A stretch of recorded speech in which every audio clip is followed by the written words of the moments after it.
আজি আপোনালোকৰ ওচৰলৈ আহিছোঁ এই কামাল হাজাৰিক লৈ। তো আপোনালোকে ভিডিঅ'টো সম্পূৰ্ণকৈ চাব। বিহাৰৰ মুখ্যমন্ত্ৰী ডাঙৰীয়াক চেলিউট।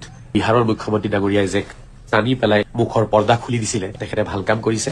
মুখ কেলে ঢাকি ৰাখিব, মই নিজে আচৰিত হওঁ। মহিলাই কেতিয়াও মুখত কাপোৰ লৈ ফুৰিব নাপায়, এইটো একদম জেহাদী চিন্তাধাৰা হয়। মহিলাসকলক ঘৰত বান্ধি ৰাখিবলৈ কাৰণে, মহিলাক অত্যাচাৰ কৰিবলৈ কাৰণে, মহিলাক ডমিনেট কৰিবলৈ কাৰণে, মহিলাক নিজৰ তলতীয়া কৰি ৰাখিবলৈ কাৰণে, মহিলাক গোলাম বনাই ৰাখিবলৈ কাৰণে এইবোৰ নিয়ম বনাই লৈছে কিছুমান হুজুৰে, কিছুমান মোল্লাই। মুখ উলিয়াই ফুৰিব পাৰিব ধুনীয়াকে, চুলিলৈকে উলিয়াব পাৰিব। ইছলামত তেনেকুৱা কোনো নিয়ম নাই যে ঢাকি ৰাখিব লাগিব। কোনে কৈছে মুখখন ঢাকি ৰাখিব লাগিব বুলি? কোনোতো কোৱা নাই। কি ইছলামে কোৱা নাই, আল্লাহে কোৱা নাই, কোৰাণে কোৱা নাই। এওঁ কৈছে যে বিহাৰৰ মুখ্যমন্ত্ৰীজনে ছোৱালীজনীৰ হিজাবটো টানি খুলিছে, ভালে কৰিছে। আৰু এওঁ কৈছে যে কোৰাণত ক'তো হিজাব পৰিধানৰ কোনো কথা নাই, গতিকে মহিলাসকলে হিজাব পৰিধান কৰিব নোৱাৰে, এইটো মোল্লা মুন্সিয়ে বনাইছে। তেওঁৰ কথা মতে মই এটা কথা কৈ আছো, কোৰাণত এইটো বস্তুও নাই যে পুৰুষে কি পোছাক পৰিধান কৰিব। তই কিয় জেকেট মাৰি টুপি পিন্ধি বহি আছা? তই হাফ পেণ্ট পিন্ধি বহি থাক, নিৰ্লজ্জ কৰবাত। কোৰাণত এটা বস্তু উল্লেখ আছে যে হিজাবটো আপুনি তেনেকুৱা ধৰণৰ নাই উল্লেখ যে আপুনি বৰ্ষা পিন্ধিব লাগিব, কিন্তু কৈছে যে আপোনাৰ সৌন্দৰ্যটো যাতে প্ৰকাশ নাপায়। তো আপুনি যদি সৌন্দৰ্যটি প্ৰকাশ নকৰে তেনেহ'লে আপুনি কেনেকৈ কৰিব? মোৰ কথা দি মই কৈ আছো, মই এই জেকেটডাল পিন্ধিছো, মই লং পেণ্ট পিন্ধিছো, তলত গেঞ্জি পিন্ধিছো, কিন্তু মোৰ সৌন্দৰ্যটো দেখা পাই আছে না। মানুহ এটাৰ সৌন্দৰ্যৰ ৰাজধানী হ'ল তাৰ মুখমণ্ডল। যদি এজন মানুহৰ মুখ দেখা পায়, তাৰ সম্পূৰ্ণ সৌন্দৰ্য দেখা পোৱা যায়, যে মানুহজনী কেনেকুৱা, কিমান ধুনীয়া, ডিটেইলছ আপুনি বিৱৰণী দিব পাৰিব তেওঁৰ মুখখন চালে। কিছুমান বস্তু আপোনাৰ নিজে অনুমান কৰি ল'ব লাগিব, নিজে চিন্তা চৰ্চা কৰি ল'ব লাগিব যে এইটো বস্তু ব্যৱহাৰ কৰিলে মোৰ ইছলামৰ বাহিৰত যায় নেকি। যদি ইছলামৰ বাহিৰত নাযায় তেনেহ'লেতো কোনো অসুবিধা নাই। সেইজন ছোৱালীয়ে তাৰ নিজ ইচ্ছামতে তেওঁ বৰ্ষা পৰিধান কৰিছে, আপুনি টানি খুলিবলৈ কোনহে?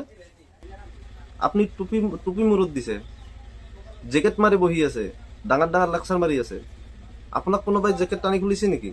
আপোনাৰতো জেকেট টানি খোলা নাই কোনো।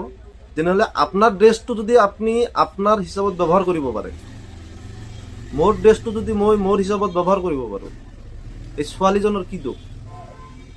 ছোৱালীজনে তাৰ নিজৰ মতে সি ড্ৰেছ ব্যৱহাৰ কৰিছে, তেওঁ বেলেগক তাৰ চেহেৰা দেখাব খোজা নাই। আপুনি কিয় টানি চাব? আপুনি কিয় তাৰ চেহেৰা চাব? আপুনি তাৰ চেহেৰা চাৰ আপোনাৰ অধিকাৰ নাই না। তেওঁ যদি নেদেখায়, তেওঁ যদি ইচ্ছামতে দেখালা হয় সেইটো বেলেগ কথা আছে।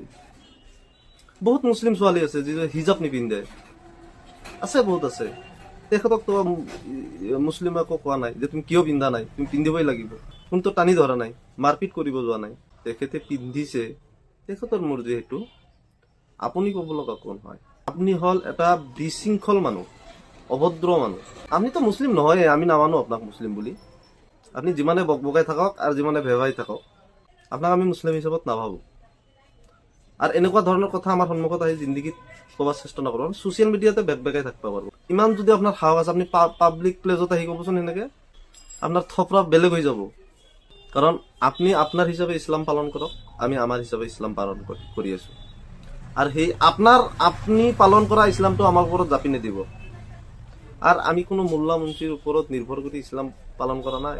কোনো মোল্লা মুন্সিও আমাক ফ'ৰ্চ কৰি ইছলাম পালন কৰোৱা নাই। আমি নিজ ইচ্ছাই ইচ্ছাই আমি ইছলাম পালন কৰি আছোঁ, আমি কৰি থাকিম। আপোনাৰ কথাত আমাৰ যায় নাহে, একো যায় নাহে। ৰাস্তাৰ কুকুৰ এটাক আমি যিমান মূল্য দিওঁ, আপোনাক সিমানো মূল্য নাযাওঁ। মানুহে লেট্ৰিন কৰি হ'লেও এবাৰ চাই লেট্ৰিনটো কেনেকুৱা।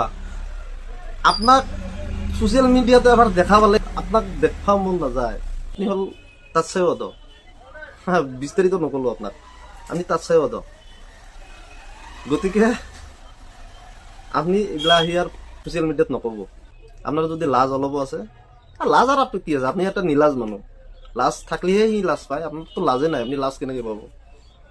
নিলাজ মানুহে কেতিয়াও লাজ নাপায়। আপোনালোকে ভিডিঅ'টো যিমান পাৰে শ্বেয়াৰ কৰক আৰু এই হাজাৰীলৈ পঠাই দিয়ক, যদি সি দেখা পায়।